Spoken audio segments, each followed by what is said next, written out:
I've been coaching at USC now for 8 years, and I've been coaching debate for about 15 years. And for me, it is the opportunity to give back to an activity that has really changed my life. The debate program started when the university opened in 1880. The debate program has been part of different schools at USC, but it still continued the basic principle of making sure that students find a way to learn to argue, students find a way to engage in reasoning processes, and making judgment about the information that they have around them. Debate is, at its highest form, an intercollegiate sport, in the sense that students have to engage in a tremendous amount of preparation and practice before we compete.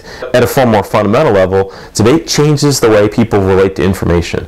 Debate is a way of empowering individuals to think about arguments as not owned by someone else or not beyond their mastery. And I'm going to steal from the NCAA. They have a great phrase saying that most of our athletes go pro in something other than the sport they compete in.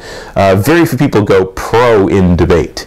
You can become a college professor, but the vast majority of our students, they go pro by being lawyers. They go pro by being producers. They go pro by being a business person, an accountant, a teacher. And so the thing that I'm really proud is our students have an academic track record, which I'd put against any other university in the country, saying that not only do we do great things when we compete, but those same folks that then once they graduate go on to be incredibly important people and a tremendous amount of success impacted their local and national communities. If we don't teach this idea of owning arguments and understanding arguments and be able to engage them, and we also don't teach it in a way that allows folks to be fluid with who they are as people. And I think only by a focus in that process can we get better, more reasoned civic engagement. I think the future of debate is teaching judgment about public information, and I think it's an incredibly important skill.